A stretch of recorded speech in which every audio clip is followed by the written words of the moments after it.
wa ashabihi wa man tabi'ahum bi ihsanin ila yaumil ma'al. Amma ba'du, fattaqullaha ayyuhal muslimun wa ayyatuhal muslimat rabbal ardi was samawat, fa innahu qad fazal muttaqun. Ya ayyuhalladzina amanu ittaqullaha haqqa tuqatih wa la tamutunna illa wa antum muslimun. Para hadirin wal hadirat, bapak-bapak dan ibu-ibu, alim ulama, cerdik pandai, nenek mama, tokoh masyarakat, tokoh umat, para hadirin wal hadirat, wal musyahidin wal musyahidat yang saya muliakan, saya hormati. Alhamdulillah, dengan izin Allah kita telah menyelesaikan salah satu kebutuhan pokok kita, yaitu salat isya berjamaah.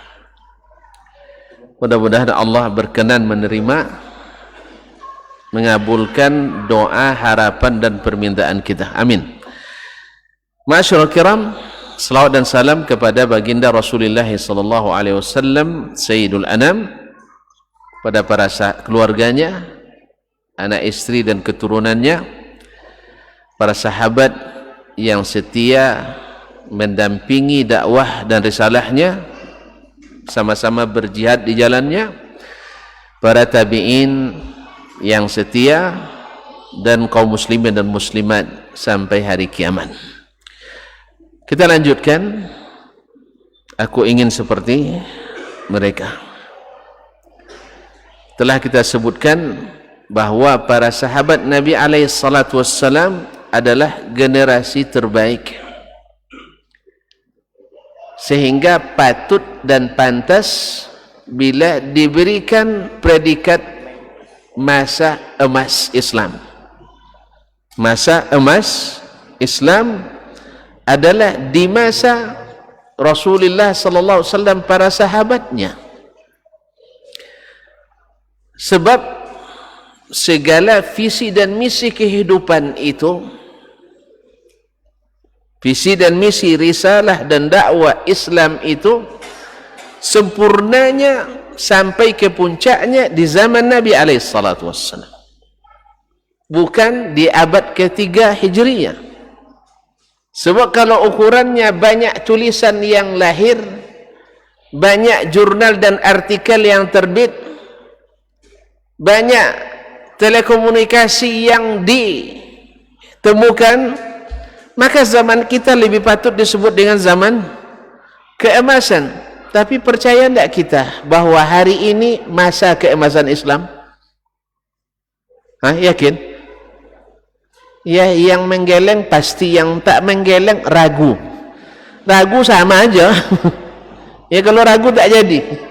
Jadi sebab itu hari ini bukan masa keemasan Islam. Walaupun umat Islam banyak menulis, umat Islam banyak karya ilmiah, umat Islam ramai jumlahnya, tetapi saya tidak yakin, dan pasti tuan-tuan dan puan-puan tak yakin hari ini masa keemasan Islam. Kenapa ini perlu kita tekankan? Sebab tadilah sudah kita sebutkan bahwasanya mereka orang-orang hebat. Karena kalau kita ingin tinjau dari semua aspek kehidupan, dari sisi manapun, masa Nabi masa terbaik. Kalau kita dalam visi misi kehidupan, dalam visi misi pendidikan kita di negeri Kesatuan Republik Indonesia ini, dalam Undang-Undang Nomor 20, ingin menciptakan anak didik yang berkarakter, beriman dan bertakwa, ya, maka tujuan pendidikan ini yang paling terlaksana adalah di zaman Nabi SAW. Sempurna. Bahkan mereka beradab dan berakhlak, saling mencintai, menyayangi, persis seperti kata Nabi SAW, la yu'minu ahadukum hatta yuhibba li akhihi ma yuhibbu li nafsi. Tak sempurna iman seseorang dari kalian sampai dia mencintai untuk saudaranya seperti dia mencintai untuk dirinya. Kalau hari ini tak, yang penting saya dapat, kamu terserah, itu dah bagus tuh. kadang yang milik orang pun diambil dan dia rampasnya. Zaman itu tidak. Sehingga akan kita temukan pada masa itu orang-orang yang wara, bukan berlomba untuk naik, tetapi berlomba menaikkan saudaranya. Hari ini tidak kan? Kita berlomba menjatuhkan kawan, apalagi lawan. Kawan saja dijatuhkan, apalagi lawan. Kalau dulu ada orang bertanya ke seorang alim di antara mereka, pasti dia katakan sal fulanan fa innahu a'lamu minni. Tanya si fulan, dia lebih berilmu dari saya. Lalu pergi ke si fulan yang ditunjuk, dia mengatakan lagi, la, tanya fulan, is'al fulan fa innahu a'lamu minni. Sampai akhirnya kembali kepada yang pertama ditanya. Kalau hari ini, kalau sempat tuan-tuan tanya ke saya, habis itu tanya ke ustaz lain, sebenarnya ustaz saya ada tanya Ustaz Dasman, tapi jawab, kenapa ke Dasman ditanya? Dia paham apa? Dia ngerti apa? Dia kan cuma orang hadis, paling paham rijalul hadisnya. Bukan begitu? Iya tak? Iya. Kalau dulu orang nak memilih pemimpin, masing-masing main tolak-tolakan. Abu Bakar didorong, dia tunjuk Umar sajalah. Umar disorong, enggak, Abdurrahman bin Auf lebih patut. Hari ini kita main dorong-dorong juga. Kamu jangan maju, saya saja yang maju. Sama juga, dorong-dorongan juga. Cuman bedanya, kamu biar pergi, saya enggak. Kalau kamu jangan maju, saya yang maju. Maka hasil dulu pemimpin yang terpilih di masa itu, kalau yang masa ini, iya juga sama. Nah, bagi pendukungnya. Allah musta'an. Kaum muslimin dan muslimat dirahmati Allah. Ini kita bicara konteks umat Islam ini. Ya. Dan memang umat Islam yang pernah menjadi khalifatullah. Kalau tuan-tuan nak tinjau dari sisi ekonomi, apa barometernya masyarakat sejahtera itu? Tidak ada juga tahu, tidak ada pakar ekonomi di sini. Baik, ekonomi terbaik itu adalah masyarakat merasa cukup dengan apa yang dia miliki, bahkan cenderung memberi apa yang dia miliki kepada orang lain. Hari ini baru dapat terima gaji, langsung bersedih. Kenapa? Masuk di kreditnya 3.500.000. 2 menit setelah itu datang debit lagi 3.500.000, ya, datang debit 3.498.000,28 rupiah. Ada yang tinggal? Ada, habis. Sehingga hari ini kita lebih banyak pengemis.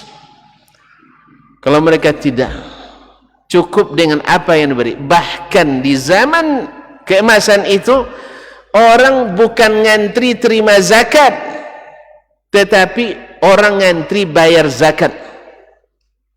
Sampai ada yang berjalan dari Yaman ke Baghdad, ke Sana'a di Yaman, ke Baghdad di Irak, menjajakan zakatnya. Yaman dengan Irak berapa jauhnya, dek? Kira-kira dari Setumbuk ke ya, dari Yaman ke Irak menjajakan zakatnya, rata-rata mengatakan mohon maaf, saya tidak berhak terima zakat.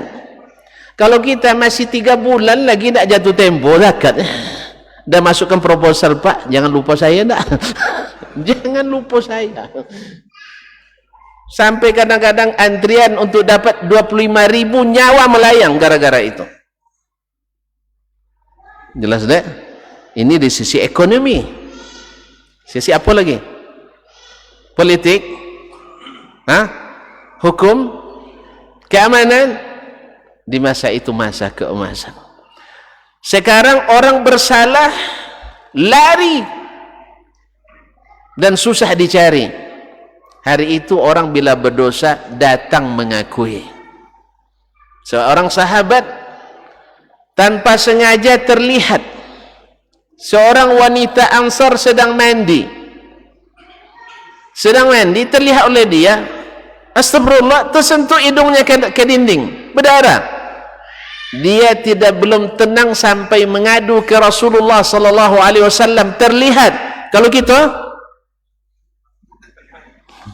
sengaja pasang CCTV, naudzubillah, thumma naudzubillah. Kaum muslimin itu pun ngaku tak sengaja. Macam mana pula pasang CCTV tak sengaja? Kaum muslimin dan muslimat dirahmati Allah.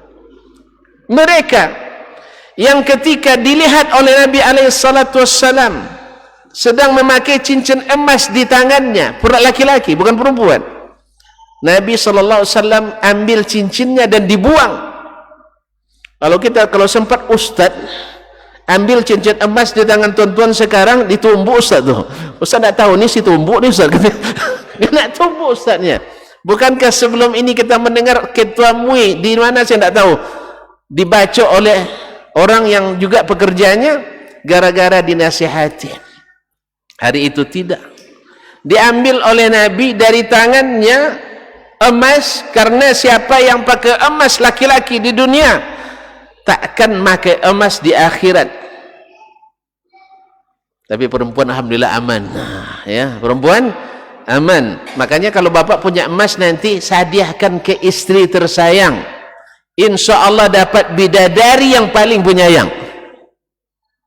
Ini orang laki-laki nak pakai emas pula, kasih sama perempuan. Nah, ketika Nabi pergi, ini lihat kaum muslimin, ketika Nabi pergi, sahabat yang lain katakan kepadanya, Nabi kan marah kamu memakainya, bukan mengambilnya kembali. Katanya, wallahi, demi Allah, saya tak akan ambil sesuatu yang sudah Nabi buang dari tangan saya. Allah.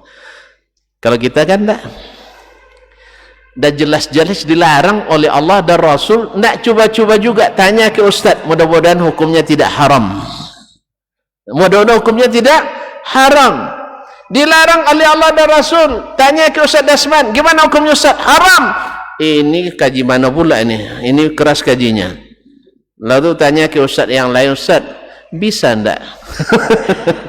Tolong ditawani, hukumnya jadi makruh jadilah Ustaz, walaupun tidak mubah makruh jadi. Alhamdulillah sebagian Ustaz mutasahil, lalu dia katakan, untuk zaman sekarang Pak makruh lah, tak apa-apa. Alhamdulillah, ini baru ustaz. Ini baru ustaz. Bisa memberikan solusi bagi umat. Mereka tidak. Kalau dilarang Nabi, mereka sami'na wa ata'na. Itulah makanya mereka dapat jaminan masuk surga. Cita-cita mereka tinggi. Kalau cita-cita kita rendah, namanya saja cita-cita dunia. Dunia dalam bahasa Arab artinya yang paling rendah. Dunia jabatan paling rendah. Maka cita-cita kita selalu di bawah kolong langit saja. Tapi kalau mereka cita-citanya tinggi. Oleh sebab itu aku ingin seperti mereka. Nah, pertanyaannya, sebab sebenarnya masih banyak, ya, masih ada lebih kurang 30 sebab lagi yang membuat kita harus mencontoh mereka. Tapi cukuplah 3 atau 4 ini ya. Nah, apa yang membuat mereka seperti itu? Pertama, kaum muslimin dan muslimat dirahmati Allah, adalah karena iman. Beriman pada Allah dan Rasul.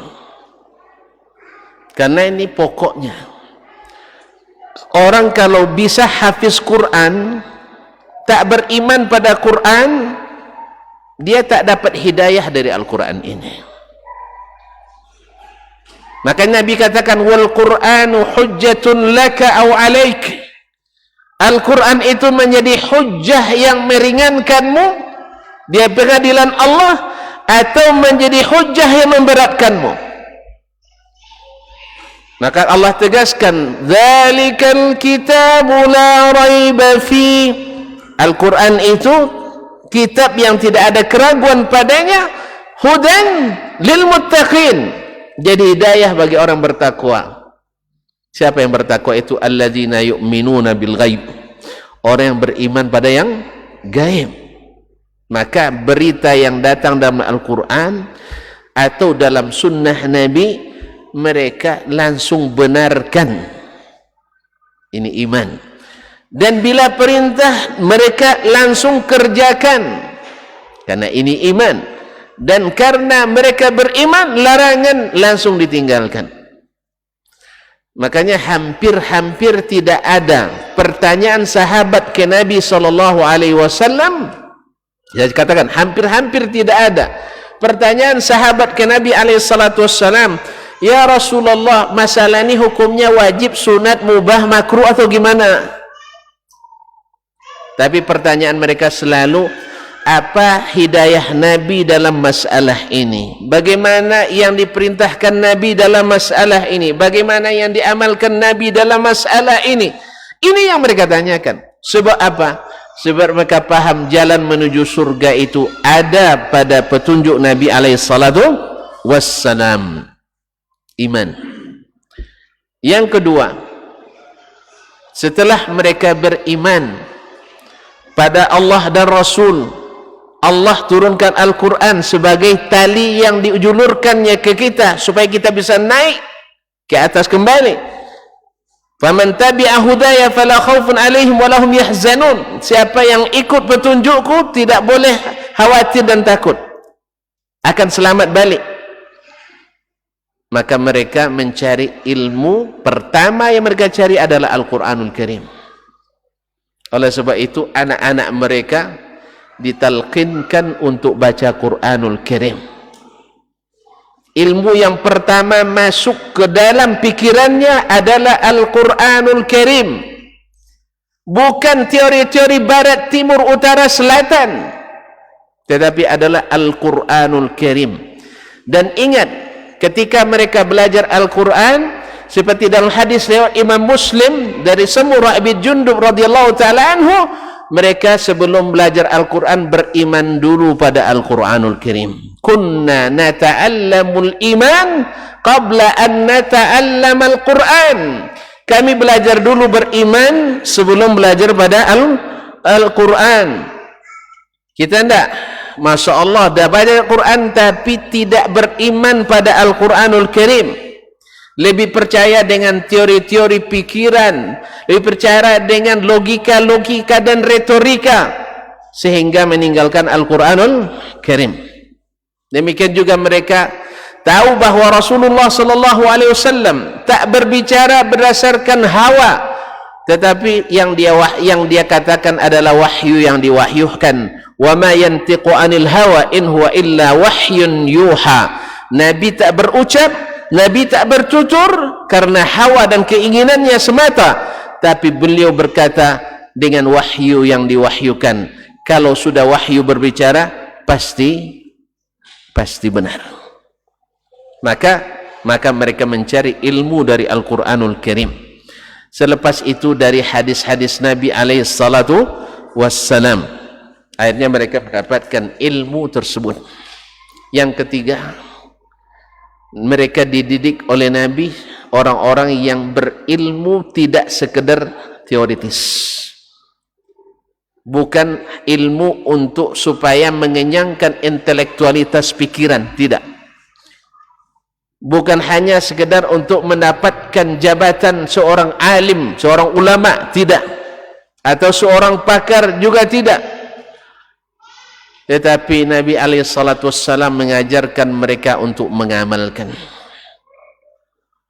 Maka ilmunya as-salaf, para sahabat dan tabi'in dan seterusnya, adalah ilmu yang melahirkan amal, sehingga lahirlah peribahasa mereka, al-ilmu bila amal kasyajari bila thamar.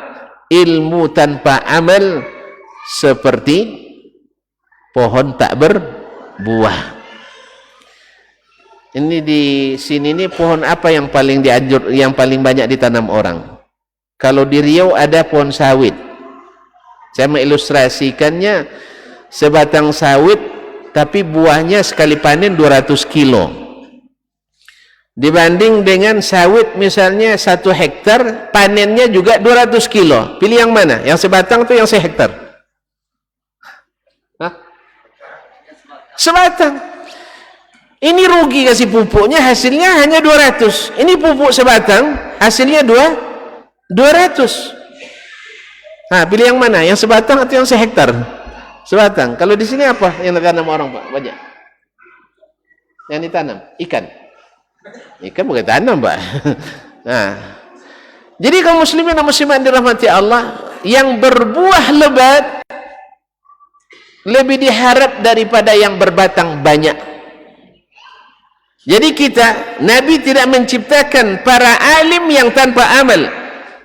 Bahkan dalam istilah Islam masa itu, seperti kata Abdurrahman Ibn Al-Qasim rahimahullah, salah seorang ulama tabi'in, qalilul ilmi ma'at taqwa kathir, wa kathiruhu ma'a ghairi taqwa qalil. Sedikit ilmu dengan ketakwaan, artinya diamalkan, lebih bernilai banyak daripada banyak ilmu tetapi tidak ada ketakwaan. Makanya Allah melihat amal kita, bukan pengetahuan kita. Oh, itu saya tahu tuh, Ustaz. Ya tahu, buktikan. Oh, Ustaz, saya sejak pesantren sudah menghafalkan dalilnya. Iya, saya tahu, saya juga pesantren dulu. Tetapi buktikan mana amalnya. Inilah yang menyelamatkan mereka kaum muslimin dan muslimat yang dirahmati Allah, bukan hanya kaum laki-laki, bahkan kaum wanita. Selesai Nabi salat Idul Fitri dan Idul Adha,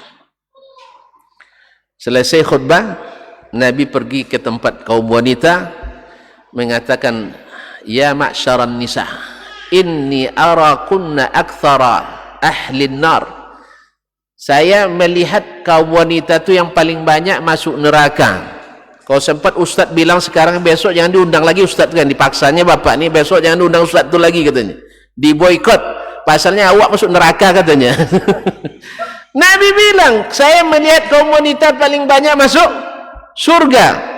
Penyebabnya tahu enggak? Apa sebabnya wanita itu banyak masuk surga, masuk neraka? Enggak tahu rupanya ya. Pertama, sering mengingkari kebaikan suami. Ahsanta ilaiha dahra kullah, kamu berbuat baik kepadanya selama sepanjang masa, lalu salah sekali, hilang semuanya. Ibarat pepatah kita, hilang panas setahun gara-gara hujan sehari, banjir langsung. Kaum muslimin dan muslimat dirahmati Allah, masyarakat kiram dirahmati Allah. Nah, apa yang terjadi dengan kaum wanita waktu itu? Marah sama Nabi? Nah, mereka justru mengikuti arahan Nabi supaya jangan masuk neraka. Maka kata Nabi, maka bersedekahlah, karena sedekah itu tudfi'u ghadabar Rabb, memadamkan kemarahan Allah tabaraka wa ta'ala. Maka di antara mereka ada yang buka gelangnya, diserahkan kepada Nabi. Ada yang buka, apa namanya ini? Kalau kami subang namanya, ya. Subangnya diserahkan ke Nabi. Ada yang buka, ini apa namanya? Saya tidak pernah pakai, itu masalahnya. Hah? Dukwa. Kalungnya serahkan ke Nabi. Ya subhanallah, karena mereka takut masuk neraka dan ingin masuk surga. Bukan marah. Kalau kita sendak sekarang ni, kalau ada ustaz ceramah, ada yang tersinggung, pasti yang fokusnya ke yang tersinggung itu. Apa yang dibacanya, padahal sejam ceramah bukan itu aja yang dibaca, banyak yang lain. Besok ustaz itu tolong ya, tolong, kalau bisa itu pengurus yang undang dihentikan. Allah musta'an. Jadi mereka tidak, cepat sekali, seperti yang tadi dibuang apa yang namanya tadi, cincin emasnya, disuruh ngambil lagi, Nabi pergi, enggak, saya tak ambil lagi. Allahu Akbar. Ketika turun ayat diharamkannya khamar, apa yang mereka lakukan? Sudah di tangan begini, mau ditenggak lagi, dia bukan hanya diserahkan begini, dia hancurkan tempat-tempatnya. tempat-tempat penyimpanannya dipecahkan. Sebab kalau masih dia letak di depan pintu, ada yang mungut lagi, pemulung nanti minum pula dia. Tidak, sampai jalan-jalan Madinah banjir oleh tuak yang diserakkan dan tempat-tempat yang ditumpahkan.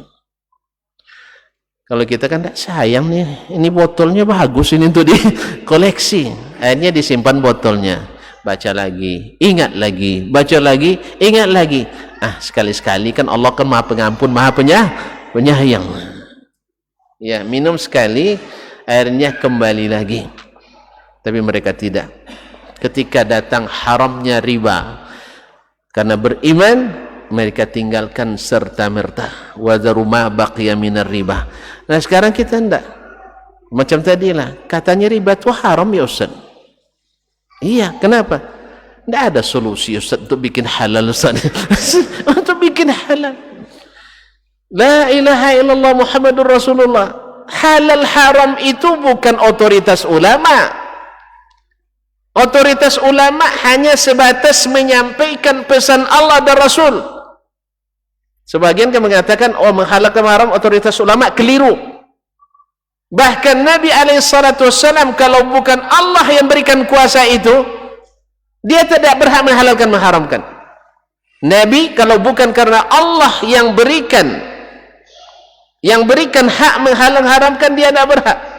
Cuman karena Allah berikan kepadanya, wa may yuti'ir rasul faqad ata Allah. Siapa yang taat kepada Rasul sama dengan taat kepada Allah. Apa sebab? Karena Rasul itu diberikan wahyu dan maksum dari segala kesalahan.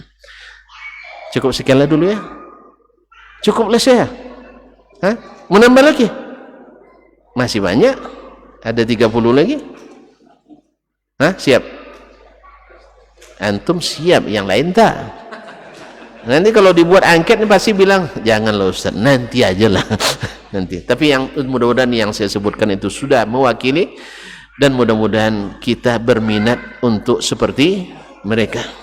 Karena kata Allah tabaraka wa taala, fa in amanu bimithli ma amantum bi faqad ihtadaw.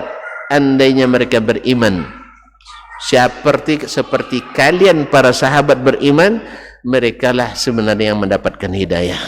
Allah SWT mudahkan, insyaallah tak payah. Syaratnya satu, beriman pada Allah dan Rasul. Yang kedua, berilmu apa yang Allah inginkan dan apa yang diajarkan Rasul. Yang ketiga, diamalkan. Ini ketiga kekuatan yang mereka miliki, yang hampir-hampir tidak ada di zaman kita ini, di sebagian besar umat Islam. Sebagian berilmu tapi tak diiringi dengan iman.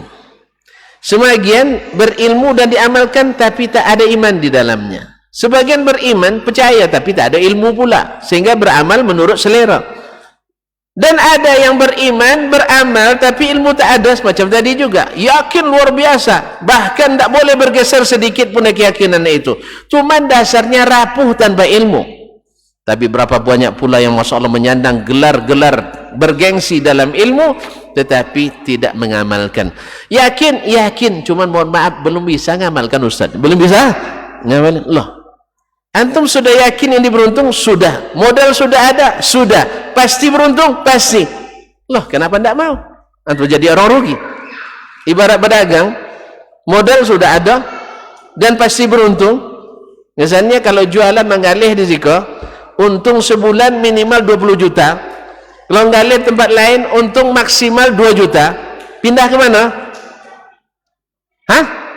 Pindah ke Jami' Situmbuk. Apa sebab? Pasti untung. Jelas? Oleh sebab itu kaum muslimin dan muslimat dirahmati Allah, marilah kita menjadi orang-orang yang beruntung seperti para sahabat Rasulullah sallallahu alaihi wasallam. Semoga itu dimudahkan bagi kita, dan siapa yang mencintai sesuatu sering menyebutnya. Siapa yang mencintai sesuatu dikumpulkan bersamanya. Semoga Allah kumpulkan kita bersama Rasulullah, Abu Bakar Siddiq, Umar bin Khattab, Uthman bin Affan, dan Ali bin Abi Talib, dan semua sahabat Nabi sallallahu alaihi wasallam, karena kita persaksikan kepada Allah kita mencintai mereka. Amin ya rabbal alamin. Barangkali ada pertanyaan, tak perlulah ya, karena jelas sekali nampaknya tadi. Kalau sudah jelas tak pertanyaan lagi? Ada pertanyaan saya? Enggak kan?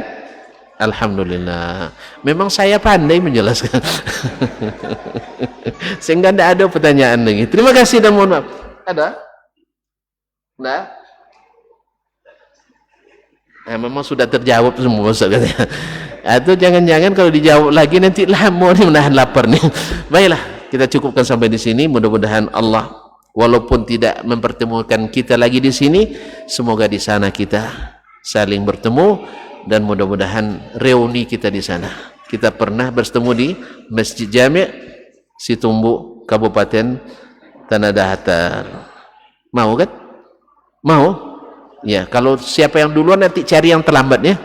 Cari yang terlambat. Wallahu taala alam wa sallallahu ala nabiyyina Muhammadin wa sallam wa subhanakallahumma bihamdik asyhadu an la ilaha illa anta astaghfiruka wa atubu ilaik. Wassalamu alaikum warahmatullahi wabarakatuh.